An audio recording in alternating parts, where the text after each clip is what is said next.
Hey, this is David Owen, And this is Marian Cowigowen. and we've got some plans for 2026 that we wanted to fill you guys in on. So, for the past 5 years, we've been talking about mostly movies and some television that each of us loved before our first date, and some that we loved after. But there was one show that we both loved as teens that we want to talk about in 2026. It's the Canadian favorite, Degrassi Junior High. So, what that means for you is that the first Wednesday of every month will be a normal YSMY episode. We'll show each other movies from before the first date and all that jazz. Then, all the other Wednesdays in that month, we are going to be watching Degrassi Junior High. All 3 seasons, start to finish, all 42 episodes. So, come hang with us and the Degrassi kids as we rewatch the show in 2026. We'll see you then. Bye.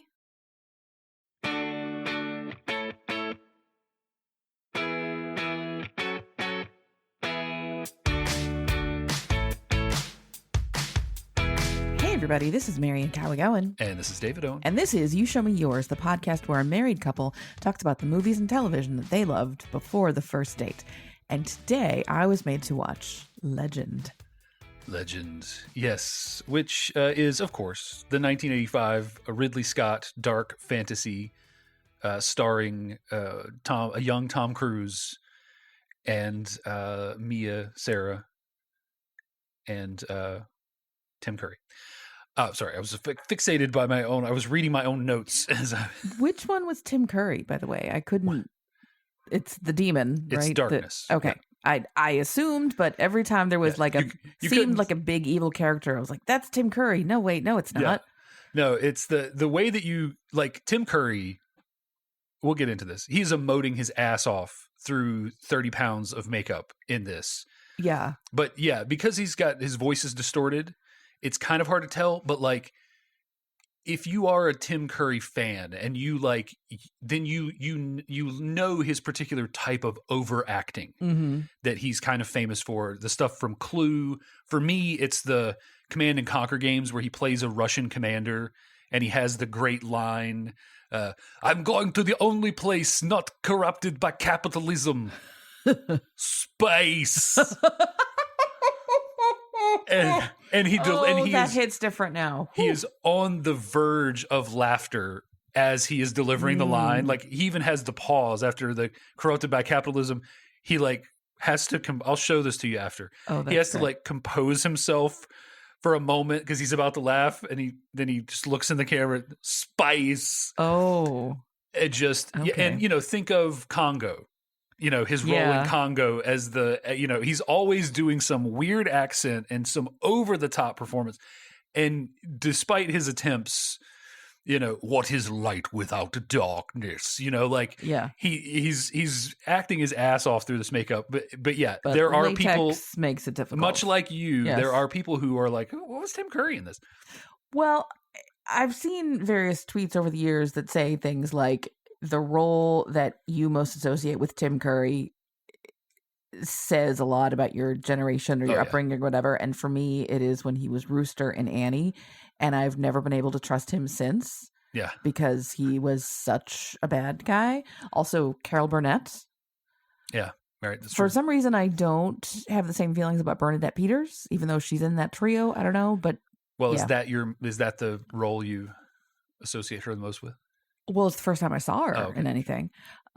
So yeah, like she was in Impromptu that we talked about a couple months ago, and I was just like, okay, this is, but so anyway, that's my strongest Tim Curry association, and he's not quite as over the top there. Yeah. So it's not imprinted on me quite as much that Tim Curry has a rubber face that, For me, it's Frankenfurter, 100%.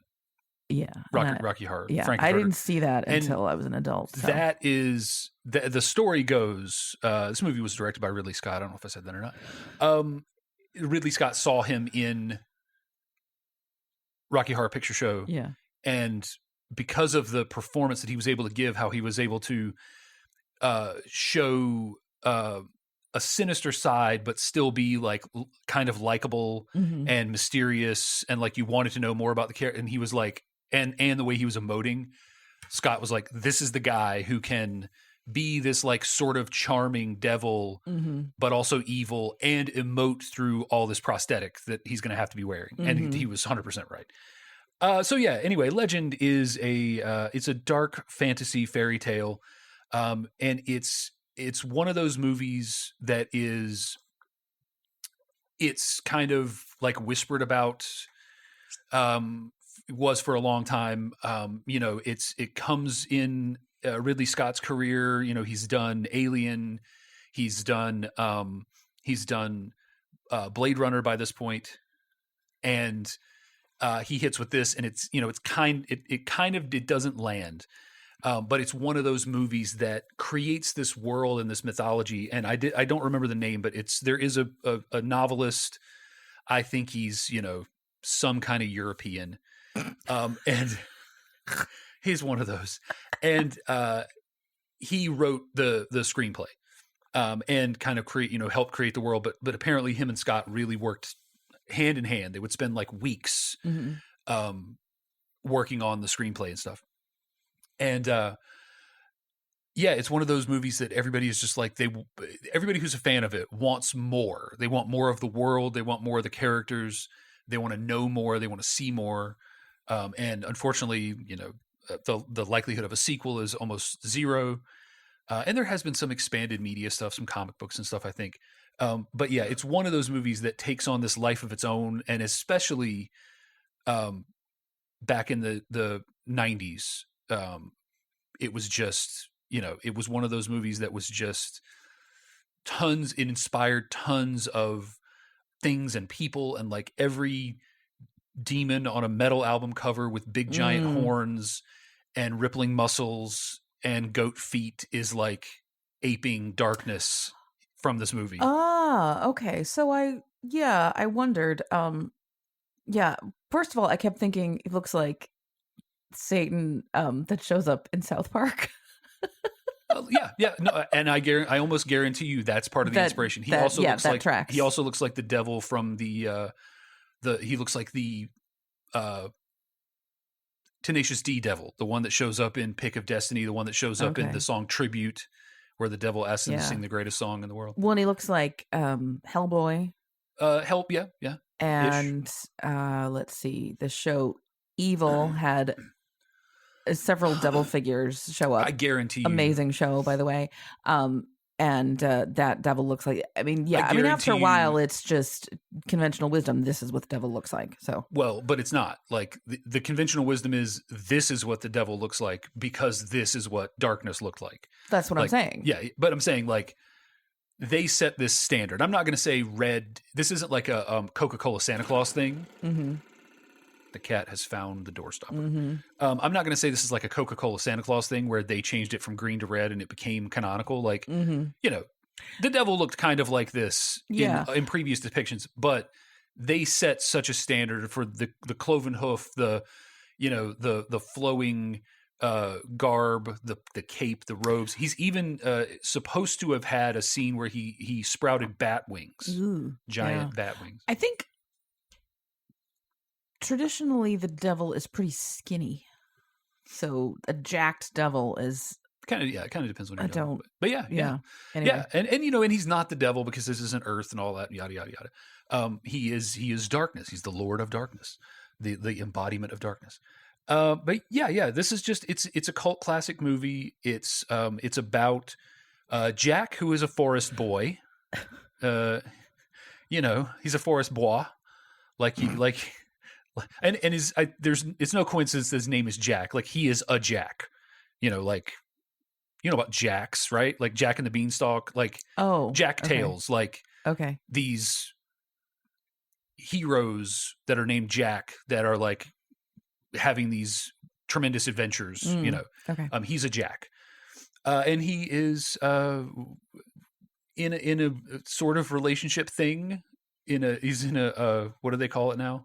Situationship with Lily, who is a princess. We'll get into this later. There are multiple versions of this movie. One which she is explicitly referred to as a princess, which is this version. By the way, we watched the U.S. theatrical version. If you don't like that, suck it. Because that is my canonical version of this movie. Because I watched it in the 80s. she is explicitly a princess in this American U.S. theatrical version. She is just a lady in other versions. Mm-hmm.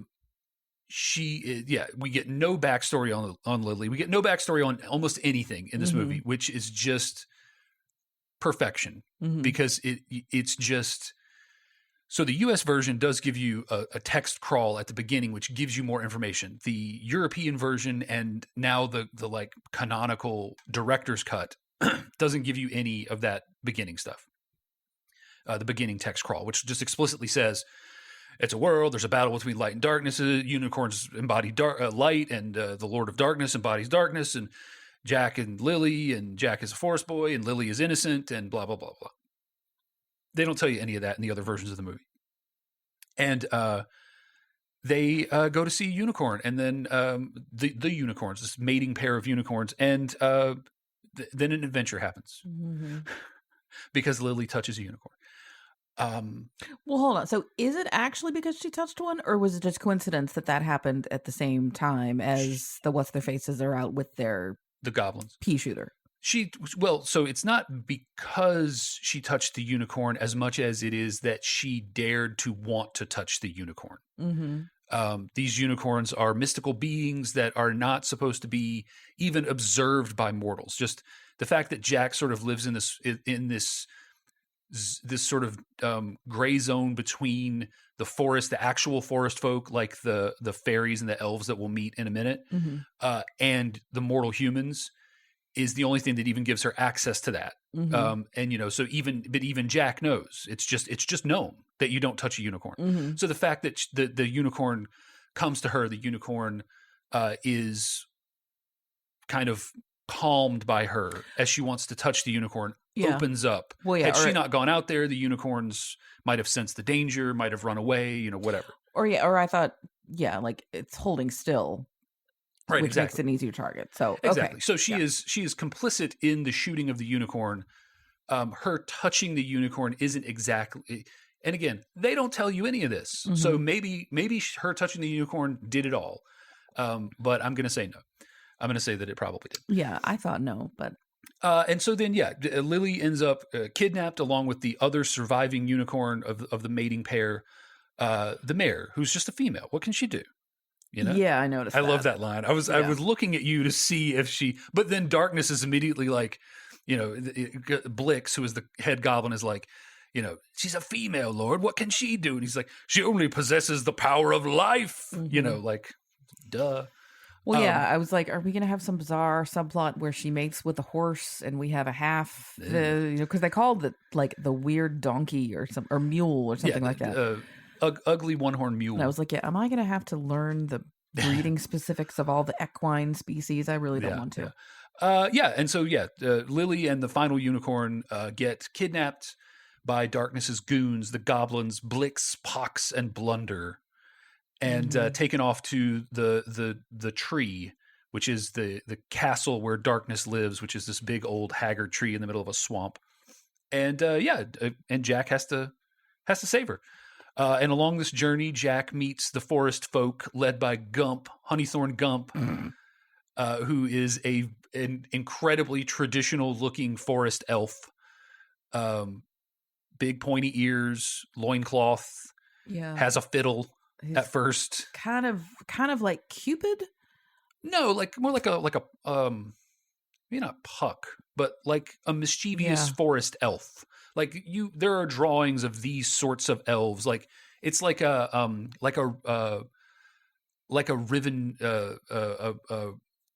Rivendare elf, like the ones from. If you ever watch The Hobbit, when they go to meet the elves in Rivendell, those elves look like what Gump looks like, because the illustrations in the movie The Hobbit, the cartoon movie, are kind of based on like ancient European like wood carvings of what forest elves were supposed to look like and stuff. Okay. This skinny loincloth, ears, very his personality is interesting. Sort of oddly childlike but adult at the same time. And like my favorite thing about Gump is how upset he gets when he finds out that Lily touched a unicorn. Mm-hmm. A mortal touched a unicorn. And much like with many of these things, Gump's characterization is fairly different in the director's cut and European versions. But we'll get into that later. So yeah, they go on this adventure. They got to save Lily. Like I was saying, this movie, it's a dark fantasy fairy tale. This was a time, this is, happening in 84, 85. This is a time where movies like this were getting made. This is sword and sorcery time, Beastmaster, Conan the Barbarian, Willow, these kind of movies that are like demystifying. I talk about the vampire trilogy that like broke down the concept of Dracula for me and made me realize that like vampires can be different. And I think there's a similar thing with Westerns where you have these like 50s and 60s Westerns. It's like when Doc dresses Marty up to go back to the future, to the Old West, and he dresses him up in tassels and bright colors.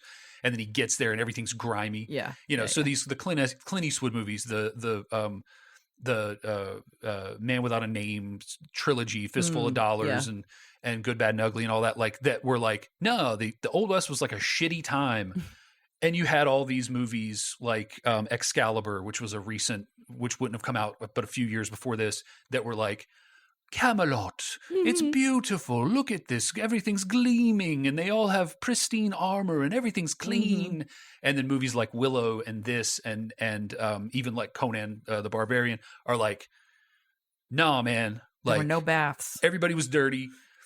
Stuff wasn't, teeth were horrible and stuff wasn't clean. And so this dark fantasy of the 80s was very like influential on my idea of what fantasy could be. And like that goes in with Dungeons and Dragons and all this other stuff that was happening in the 80s. I was never really a Dungeons and Dragons kid, but I was fascinated by it. So this is one of those movies that people will point to. It's like a secret inspiration, like when somebody says like when Quentin Tarantino says, "Oh, Kurosawa films," or when George Lucas says that, like when you find out like, oh, these guys were influenced by all these like Japanese movies and German movies and stuff like that, like that was where the interesting stuff was happening in the 60s and 70s. And in the 80s, like somehow weirdly Hollywood was the place where interesting things were happening. Movies like Ridley Scott movies, like Alien and Blade Runner and these sorts of things. And so this movie gets cited as inspiration a lot for a lot of stuff. We already talked about darkness, but so much of how things look, how things are shot. One of my favorite things about this movie is the forest in the movie, the way it's almost another character. Like the early scenes when they're introducing Lily, she's walking, the sun is rising, she's walking through this forest. There's just whatever it is floating through the air, pollen, I noticed goose down, whatever it is, just constantly floating through the air. These big trees, these just crazy, and it's all a set. None of it is real. Oh, there are times when they're in a real place, like when the unicorns are running through the stream and stuff. That's real, apparently. Yeah. But they built all this in the Pinewood Studios, which are the big, sometimes called the 007 studio. It was a huge studio. I think it was the biggest, like, contained space in the world for a while, like the biggest like roofed structure. And it was built to film a couple of James Bond movies. And they built this forest inside of there. And it was, the behind the scenes stuff is just amazing. Like seeing everything that's there and everything they had, and they didn't have a lot, but they were able to film it from all kinds of different angles and really, make it work and seem like this living huge forest. But yeah, just the look of the forest, it is something that, like, the look of this movie in general, like nobody makes a movie that looks like this anymore. Like the way everything is lit. Like even if you look at something like Lord of the Rings, which I recently rewatched that whole trilogy, it's just like a tradition I've started in December, is I rewatch that whole trilogy. as realistic as a lot of that stuff is, it's realistic. This is like fantasy illustration. Like these frames look like paintings. Stills from this movie look like fantasy art. They don't just look like stills from a movie. The way it's lit, the way it's shot, the way the sets are designed. And in fairness, sometimes it is paintings, like the tree that Darkness lives in. It's just a matte painting. Yeah.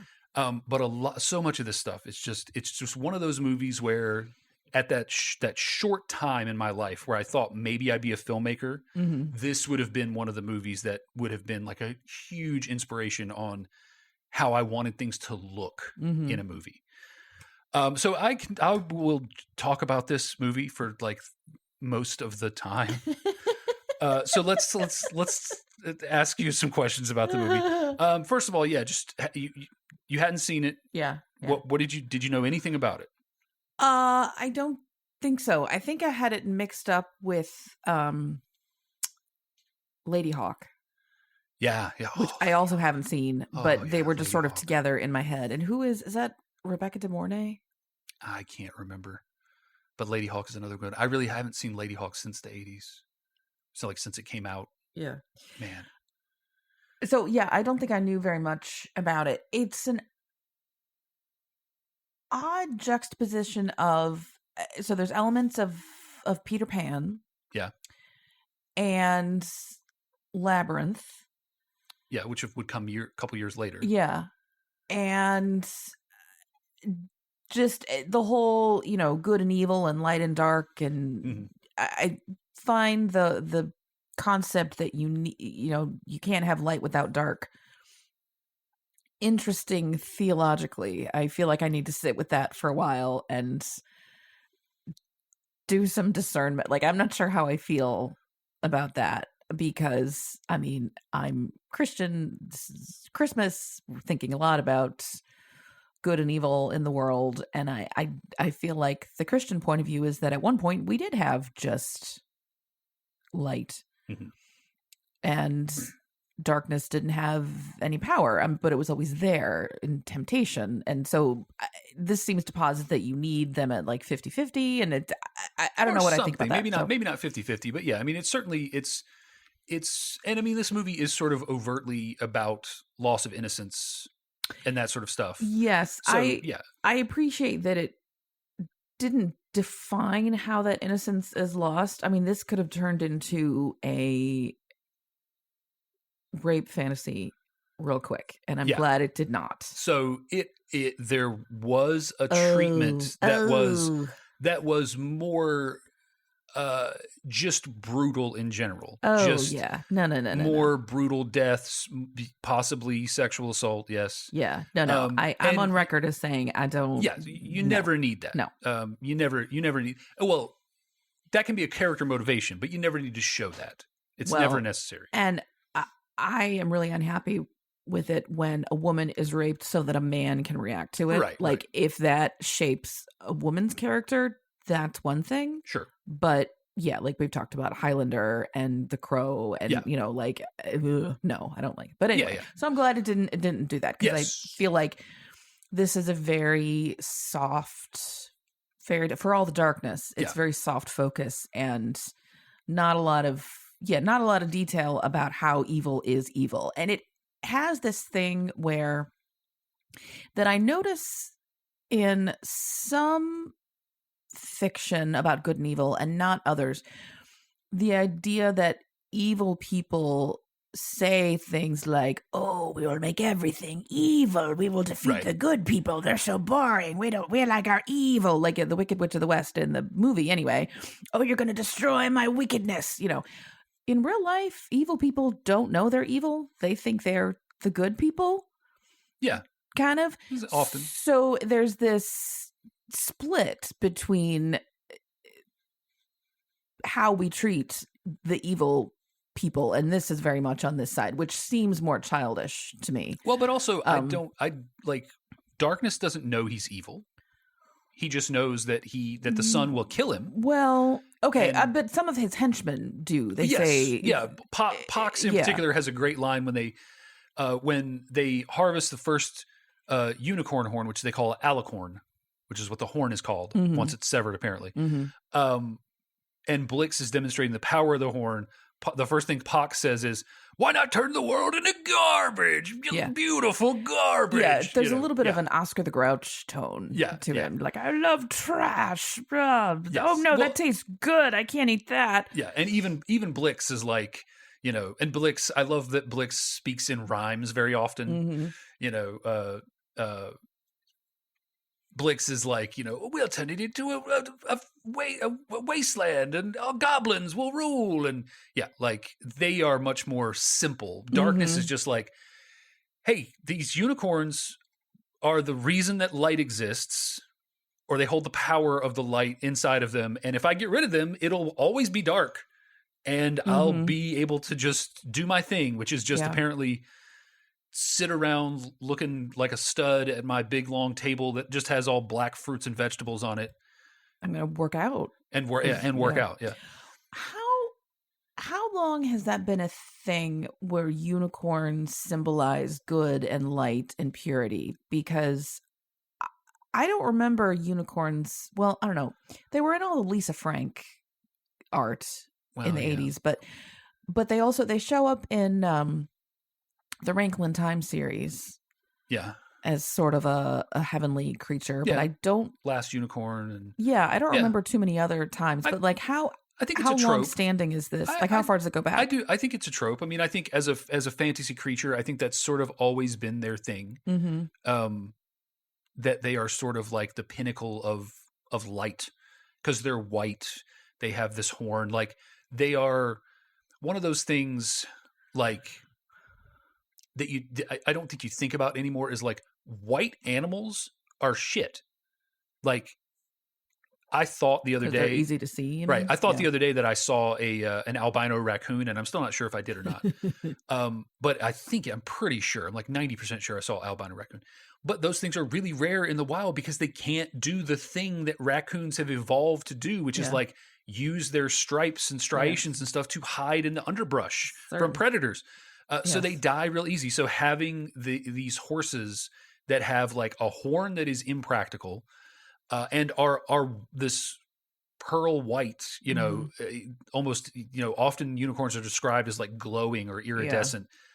It's completely impractical. So having them as a sort of pinnacle of good and holy things, I think there's no mistake that they're white, and white is a good guy color. And, I think it's a somewhat long-standing thing, but I couldn't trace that out. Like, I couldn't be like, in this Greek thing. It's, Well, because like the phoenix is another mythical creature, and that goes back centuries. Yes. If not millennia. I want to say unicorns go back to like King Arthur.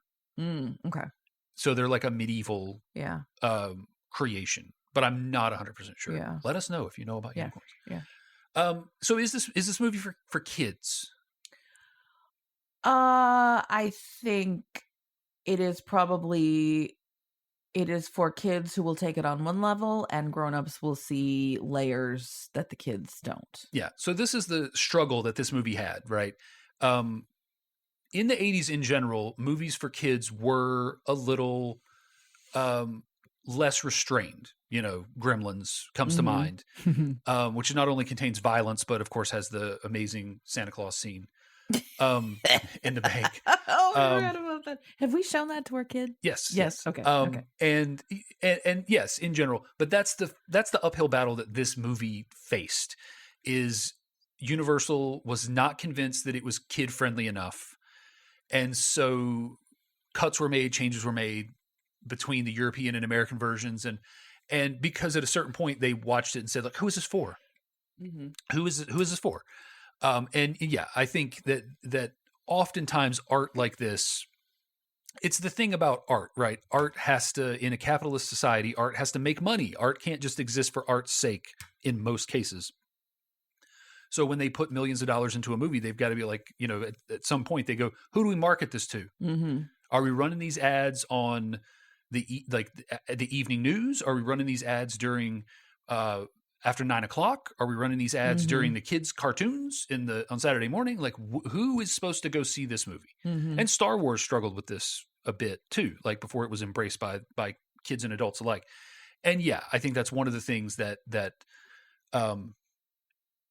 this movie struggles with is like, who is this for? It's rated PG. It is before PG-13 existed. Yeah. But it's rated PG. It's not G. But yeah, it's one of those things of like these brilliant visions of things that are different, that aren't safe. At the end of the day, you figure out that you've got to market it to somebody. Like, there are great movies that are just like, who is this for? The English Patient. Who is this for? I don't know. I have a vendetta against the English Patient because when I worked in a video store, I had to constantly replace the rubber bands holding the two VHS together. People would return the English Patient in the drop box, and because you couldn't get both in through the drop box, they would just take the rubber band off and throw it away, and then drop both individual VHSs. And so, yeah, I have a vendetta against the English Patient. Didn't somebody on Seinfeld have a vendetta against the English Patient too? Possibly. Yeah. Possibly. I remember, when I finally saw it, I was like, this is what we were like, I didn't hate it, but I didn't love it either. I was surprised that it was worth all that boring. Yeah. So, I think one of the things to talk about with this movie is, like I've already said, the way that it looks. And so much of that is the special effects. And we are being revisited by our friend from The Thing, Rob Bottin, who did the special effects in The Thing, and just knocking it out of the park. And this is why I say, when, like I was saying earlier, when you mentioned evil, there is zero chance that the demons in that movie are not inspired by this movie. Because Rob Bottin's shadow is so looms so large over special effects. Yeah. And he's not even one of those guys that's like a Stan Winston. He's far less known. Like, he stopped working in the early 2000s because of the proliferation of computer generated effects. He stepped away basically, like, in what could have been his prime. He didn't want to go that route of like Baker or Smith or any of these guys who just kind of hung it out, or the other guy, Michael, what's his name? I can't remember, who did all the Star Trek special effects. But yeah, the way everything looks, the way the creatures look, the different things that, like, so Blunder, who is one of the three goblins, and we find out that he is actually an elf in disguise. And in other versions, he explains that he went off looking for adventure, and he just sort of fell into this role as a henchman, just to survive. Who is that actor, by the way? He looked very familiar. He looked kind of like Fisher Stevens, though it couldn't have been. You don't really know him from anything, necessarily. He's in a lot of stuff. There's a movie called Gothic where he plays like a little elf, weird demon. And that's what I knew when I was going through. I was like, I've seen this guy as like some kind of a demon or something, and I found in his IMDb, he was the size double and stunt double for Elijah Wood in the whole Lord of the Rings trilogy. Ah, okay. And you just seen him. He's a very he's a Deep Roy looking guy. Yeah. Right. Like he's just small. Like there are little people, and then there are small people. Like Deep Roy is just a small person. He's just tiny. He's just like 4 foot tall. And this guy's the same way. He's perfectly proportioned. And he's just really small. But yeah, he's been in a ton of stuff, and you may or may not have seen him in something, but he is often, just like you were asking, who's Billy Barty? Why do I recognize that name? Yeah. Like, I can't tell you a movie where Billy Barty appeared as Billy Barty. He was the High Aldwin in Willow, the guy who shakes the bones out and then goes, "The bones tell me nothing." And he is the guy in Masters of the Universe, that the little guy that likes chicken wings. I figured out where I know him from. Yeah. Though he was on an episode of Little House on the Prairie.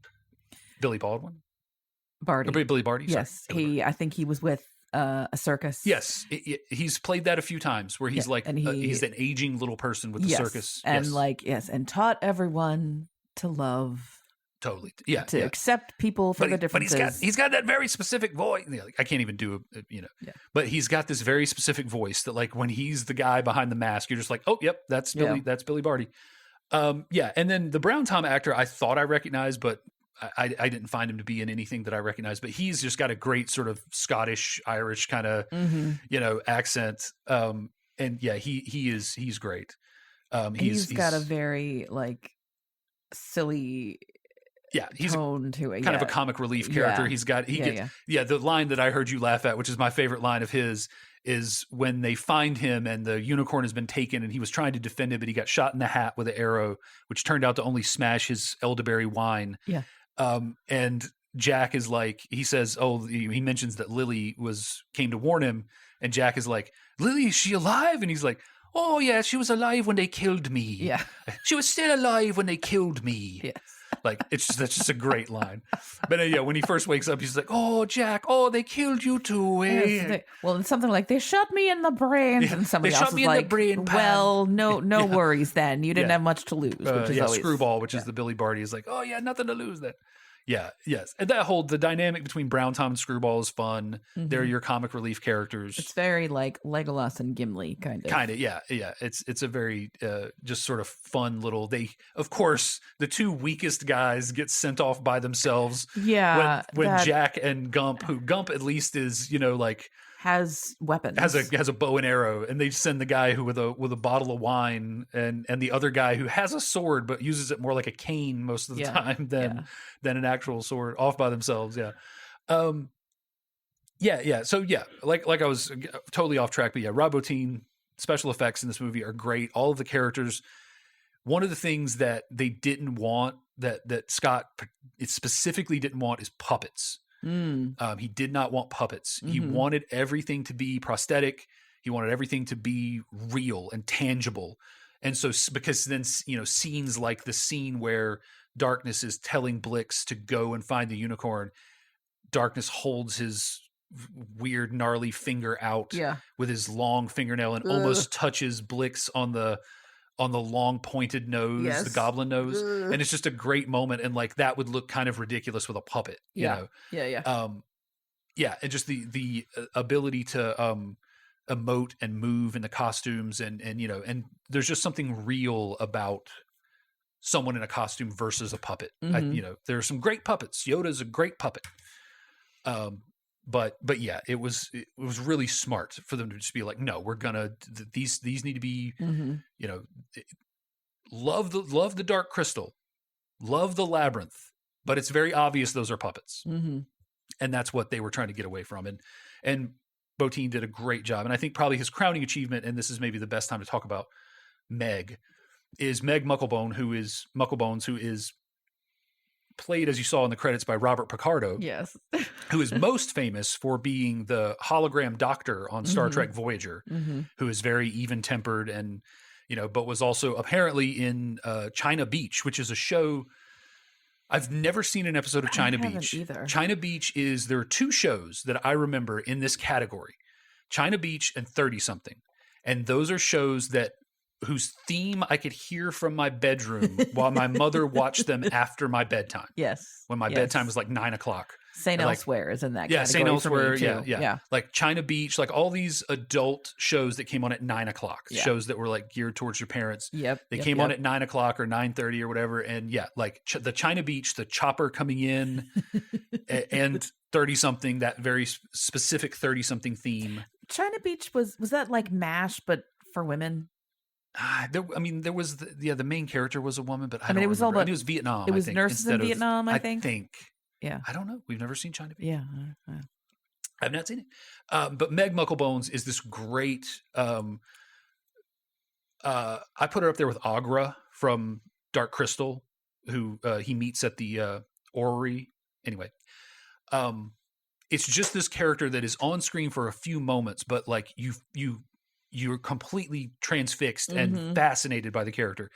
And one of the things I'm going to go over with the other versions of this, and so it's probably better to just start getting into that now because we don't have a ton of time left.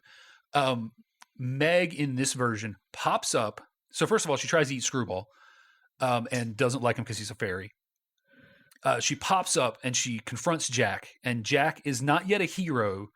He's got his sword and his armor and everything, but he's still sort of, so Meg is like his chance to sort of prove himself. Mm-hmm. She pops up and she's basically just like, "Oh, aren't you a tender morsel? Ooh, fat boy, let me eat you." And then Jack just chops her head off. So in the European and director's cut, let's just say the director's cut, forget about the European version, because I don't think you can even find just the European version anymore. In the director's cut, it's a whole scene. That's the one thing. So about the multiple versions, the director's cut, scenes are just longer. Mm-hmm. Things get more fleshed out. And it's a beautiful example of editing for pace. This US theatrical version just moves. It just moves along, one thing to another. You almost don't have time to ruminate on things. It's just moving you along. It's keeping the action going. When he meets Meg in the director's cut, she talks to him, and he is protecting himself with his shield. And he notices she's fascinated by her reflection, and so he starts to flatter her. There's a moment. One of the things that is revealed during the course of the movie is that Una, the fairy, who's just a speck of light, can turn into a full-sized fairy. Mm-hmm. And this is a surprise to Gump and the other members of the crew, because they've been with her all this time and they didn't know she could transform into a full-size being. Mm-hmm. They've never seen Peter Pan. Yes. She tries to tempt Jack for a kiss, and Jack says that she's sweeter than the bee pollen or whatever. He sweet talks Meg similarly. So it becomes this thing. And there are also scenes of him giving like love, love poem type stuff to Lily too. So it kind of becomes this through line of Jack that he's got swagger. Interesting. Well, and the thing about reflection off the sword, that leads to the reflection off the plates that eventually defeats darkness. And it's the shield, so, which just directly leads to. And but they piece it together by showing the reflection off of Lily's charm that shines in Jack's face. But so he notices that she's transfixed by her reflection, and he goes into the love poetry and is just like, but I would barely be a morsel for someone as beautiful as you, and yada, yada, yada. And then he's basically distracting her. She takes his shield. She starts admiring herself. He tries to pull out his sword. He pulls it out of the sheath and drops it in the water. And then he has to keep sort of, telling her like laments and stuff, and finally manages to get his sword. And then it kind of wears off, and she's like, "You're trying to trick me," and she comes at him, and that's when he chops her head off. Okay. So it's about twice as long the scene, 3 times as long, and it really establishes it's a nice moment to establish that Jack isn't a great warrior. Like he's not, but he comes into his own as he has to fight. But it's a great moment, and it's like emblematic of the stuff that they didn't do or did do in the between the different versions. Yeah. But yeah, Meg Mucklebone's amazing Robert Picardo performance. At this time, Robert was really known for makeup acting, for prosthetic acting, and voice work. So just another, the Rocky Horror connection also comes in here. This is just some of that, IMDb trivia. This was almost Richard O'Brien, who is Riff Raff, who is the guy who wrote Rocky Horror Picture Show. Okay. We've seen him in some other stuff, I think. Yes, he's been in other stuff. Okay. This was almost him in this role, which would have been interesting, but I think probably not that different of a characterization of Meg Mucklebones. But yeah, Meg Mucklebones 100% modeled Botine. I've seen Botine in interviews, modeled after the ugly form of the witch from Snow White. The Disney Snow White. Yeah. That gives the I apple. can see that. Yeah, the crooked nose, the chin, and all that. Like, just totally model after that. But it's just a great prosthetic work. The long, weird fingers, the, spindly. And it's like Meg is on like a contraption that allows her to like tilt back and forth. So there's no legs you ever see. So it just feels like Meg is just part of the swamp. Yeah. When I say I don't want to look witchy, with my gray hair. That is what I'm talking the about. Weird strands of hair. Yes. that Mag has. Also, the witch in Robin Hood. In Robin Hood, right. Which was later, but which is really the witch. You really don't want to be the witch from the Bugs Bunny cartoons that has just like the pieces of hair that just flyaways. Yeah, there's many witches I don't want to be. So let's quickly talk about those different versions. So again, we watched the American version. The principal difference in the American version is the score, but that is so, and we'll talk about that last. That is so, that is such a small part of it. So in the director's cut is a mix of some of the US stuff and the European stuff. But in the director's cut, you don't see darkness until he comes through the mirror in the scene with Lily. Where his hands extend through the mirror and then his hoof comes out. Yeah. That's the first time you see darkness. Okay. In the US version, and I think this is a huge mistake, they show this muted, dark version. He's not red. This dark version of darkness in the beginning of the movie, and he has these green glowing eyes and green fingernails. Yeah. In the director's cut, that is just eyes that are visible in the shadow of a chair. Mm-hmm. And it's this great indicator that like he hasn't been able to take form yet. And it's not until the first unicorn is killed that he can actually maybe come into our world fully.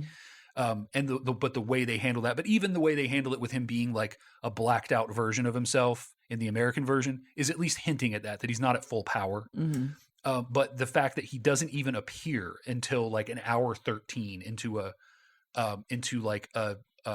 just under 2 hour movie. Mm-hmm. And he's the big deal of this movie. Like he's the thing that everybody remembers. Young Tom Cruise and Tim Curry as Darkness is what everybody remembers about this movie. So that's a big difference. And then, like I said, every single scene is just a little bit longer. It gets a little bit longer to breathe. It gets another beat. Lily sings. One of the aspects of their relationship is that, and they hint at this in the US version, Jack is teaching her to speak to animals. There's a point where she's holding a bird and like whistling at it. Yeah. And then he says, very good, very good. Yeah. And then in the US version, she says, tell me my future. Yeah. Or tell me our future or whatever.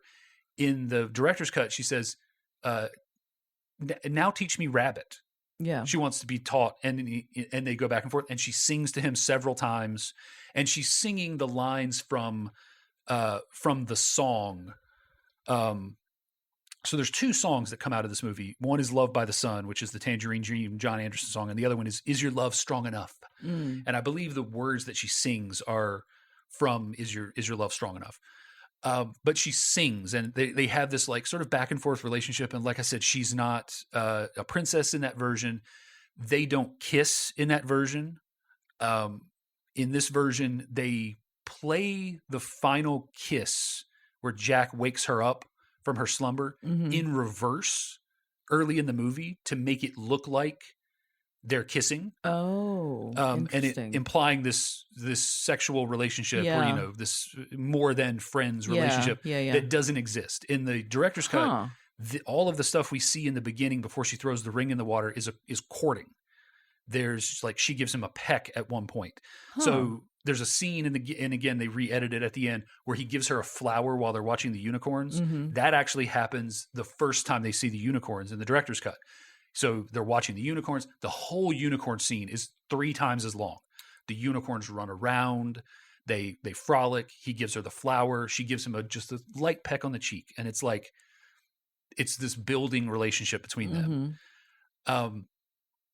And the unicorn scene is totally different when she encounters the unicorn. She comes out into the water and the male unicorn charges her. And he runs around her in circles and he stomps in the water. And he's threatening her, and she's basically just cowering. And Jack wants to go out to her, but he is restraining himself. And then she's like, crying and cowering. And then she slowly, when the splashing stops, she slowly looks up and sees the unicorn across from her, which is where the American version starts. Yeah. And then she holds her hand out, and the unicorn comes up. It's like the unicorn vetted her. He like came up and he's like, "Are you a threat? Are you going to hurt me? Are you going to hurt my mate?" And then once he was like, okay, you're cool, he calmed down. That gives plays even more into her taming the unicorn so that it would stand still long enough to get shot. Mm-hmm. And that is, but again, that scene is just, the US version is just brisk. It's just edited to be brisk. Yeah. And spending 3 minutes with the unicorns instead of 30 seconds just is not in the time budget for the US version. Yeah. And so they just blast through it. Like I said, she's not a princess. She's just a lady. And there's lots of little differences here and there, but their relationship is one of the bigger ones. I know I said the biggest one is the is the music, but really the biggest one is the end. So this movie ends very explicitly with, they save the unicorn, they reattach the horn, the 2 unicorns are alive again.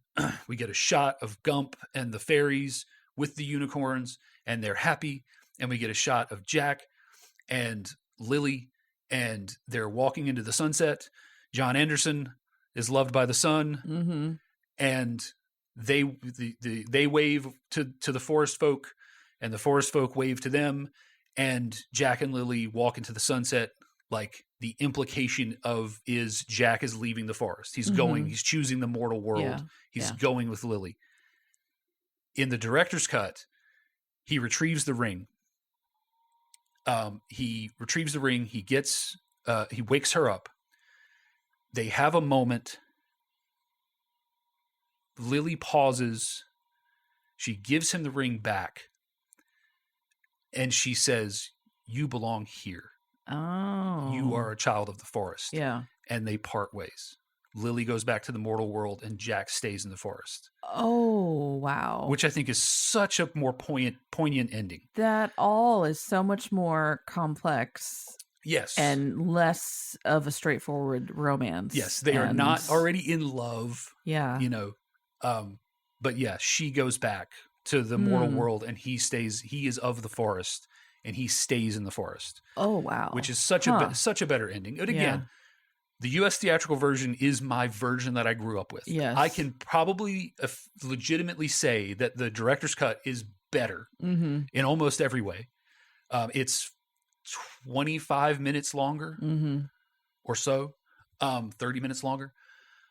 And if I could just get a version of the director's cut with the Tangerine Dream soundtrack, I would probably never watch the U.S. theatrical version again. But until then, I cannot. Yeah. I've got to be loyal to the one that brought me and to the music. Yeah. So the music.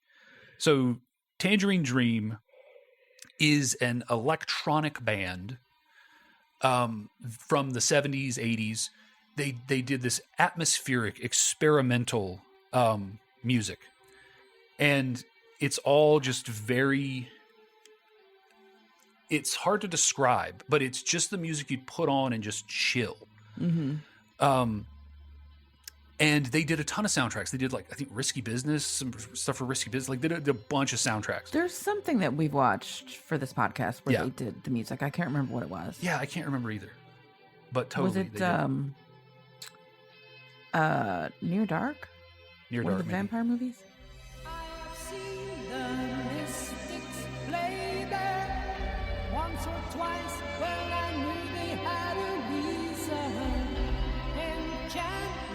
Sorry, I had to hit the John Anderson spot. That's a man? Yes. Oh, okay. John Anderson also does a lot of soundtracks. I don't know. There's a country singer named John Anderson, and I'm pretty sure this isn't the same guy. He's British. Because I was like trying to research John Anderson, and like if you do John Anderson musician, you just get the country singer.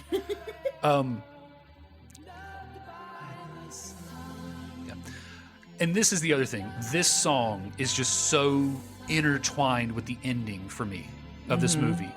And the thing that I love is that they've been giving you the theme in parts. The musical motif of this song, they've been giving it to you in pieces. It's in the unicorn theme. It's in the dance theme a little bit.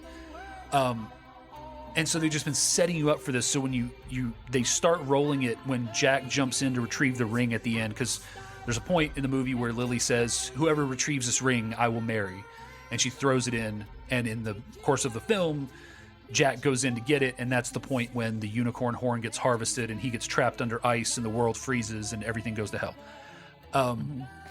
Is there, by the way, meant to be any indication that this is all a dream? Yes, you could take. There is an ending. Apparently, I think maybe the European ending gives that hint, but not in the two versions that I've recently watched.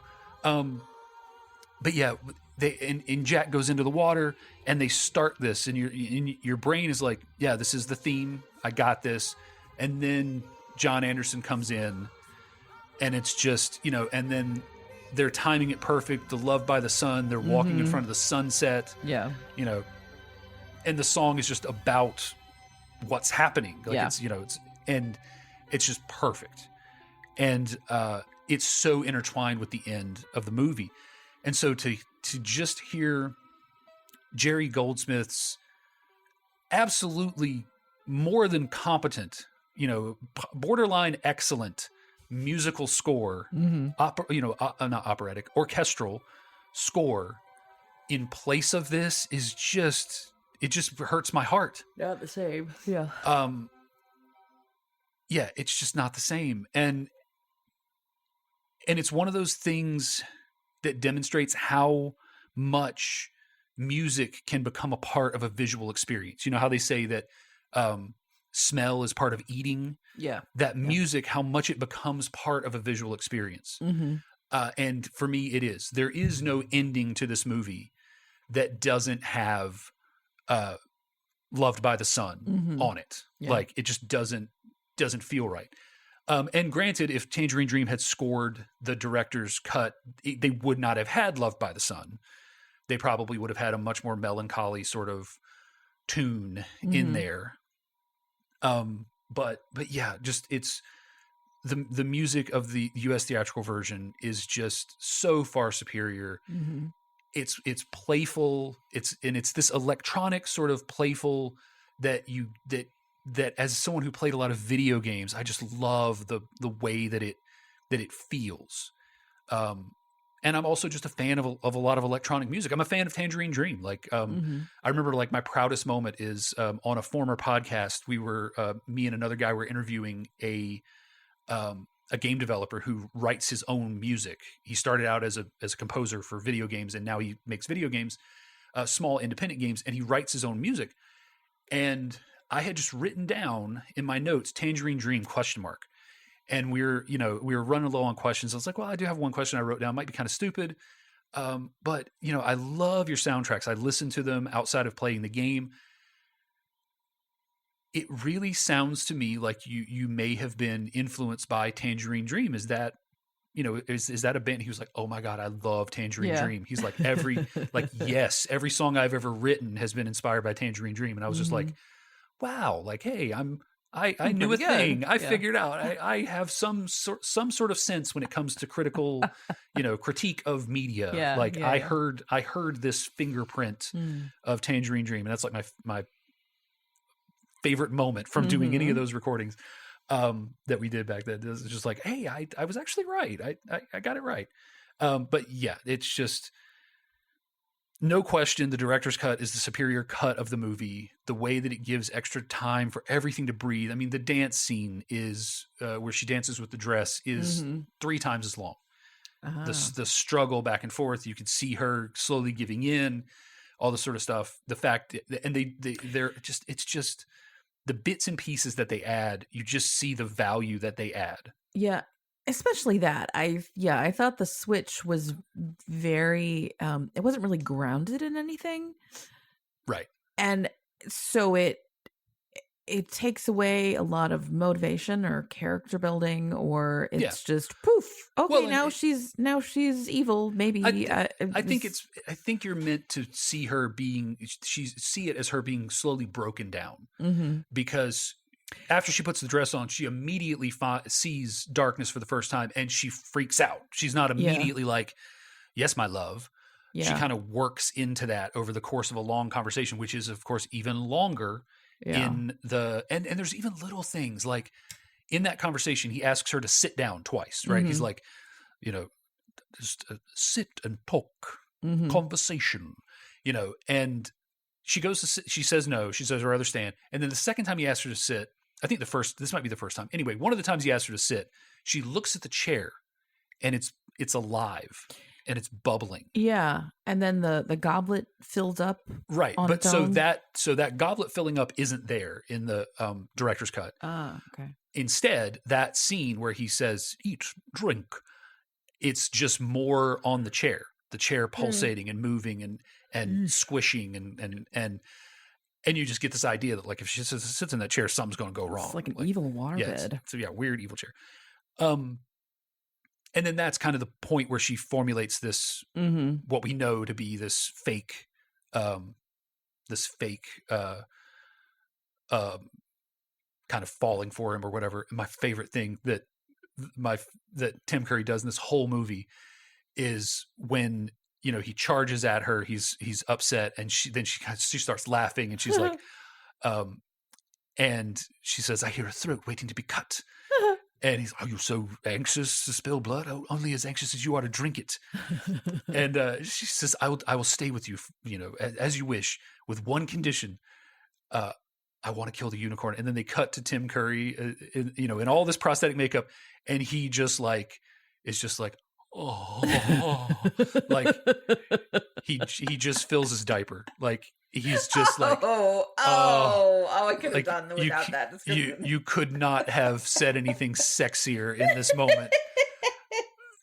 Just the way he emotes it is just amazing, especially considering how much shit he has on his face. Yes. Yes. But anyway, we're almost done, and this is the best time as any to talk about Dark Lily. Dark Lily, I think, is probably 90% responsible for the long-standing fixation I have with light-skinned girls in black lipstick with dark hair.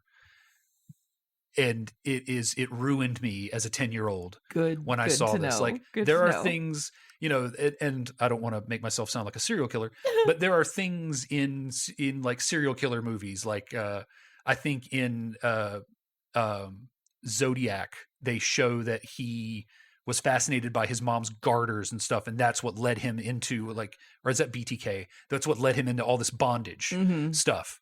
These little things that happen when you're young. Yeah. Seeing your mom's garter. They percolate. Yeah. And Dark Lily is 100% responsible for the fascination I have with goth girls. Well, good thing my hair's not dark anymore, because I haven't worn dark lipstick in a long time. Yes. So you'll just have to get that somewhere else. Yeah. No. Yeah. But also like Dark Lily as like a 10-year-old, I was like approximately 10 because we saw this, came out in 85. I probably watched it on VHS in 88, 89, so I'm somewhere in the range of 10 years old, let's say.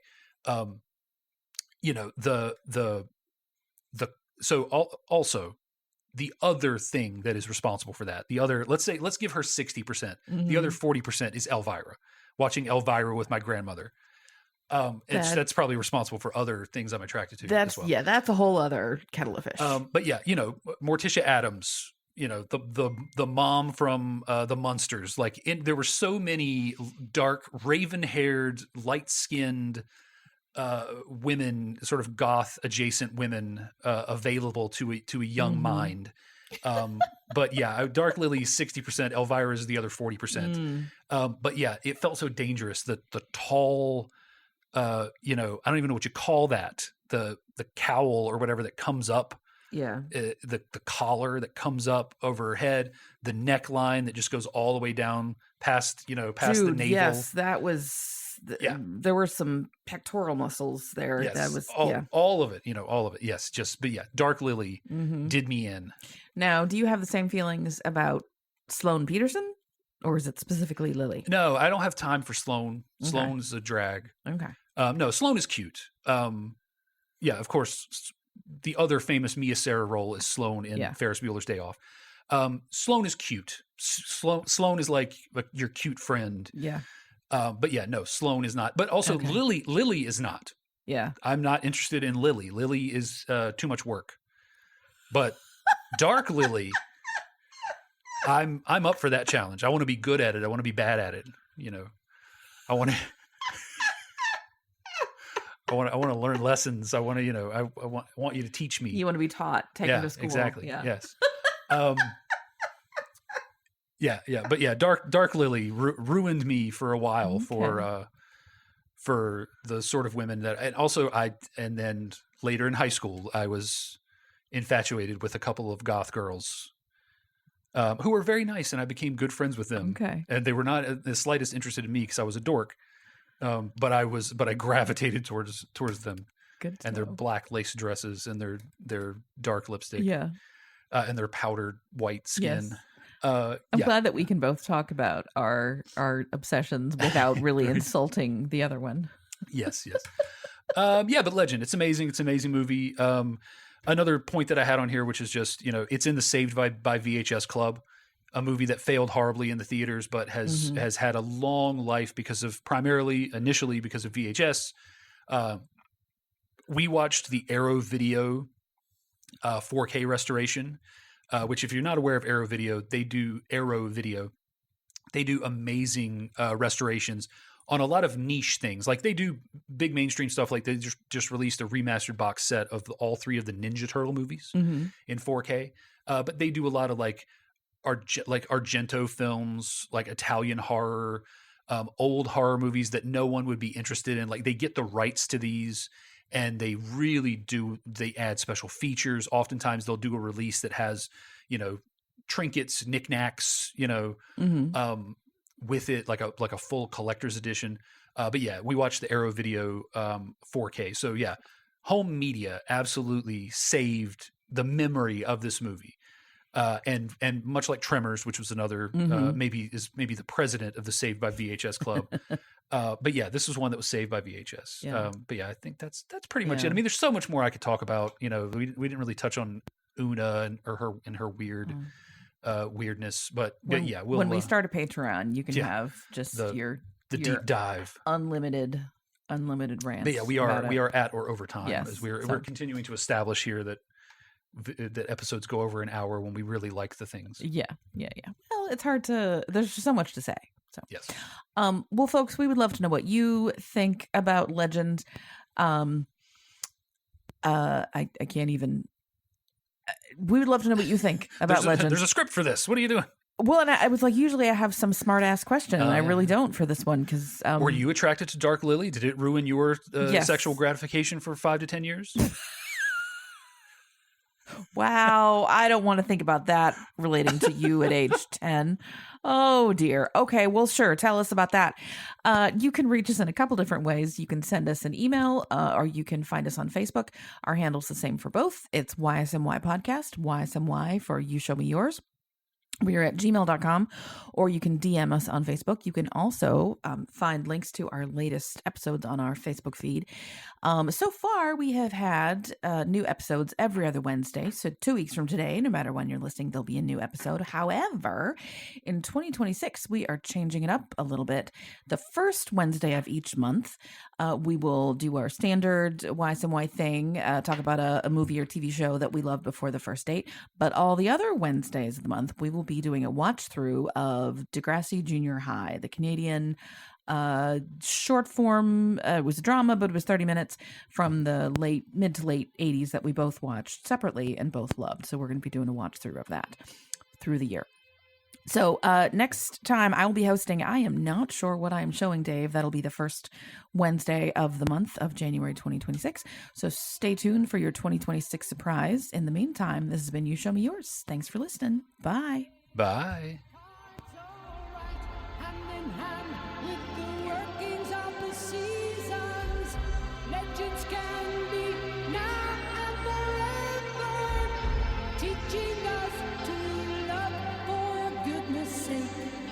Legends can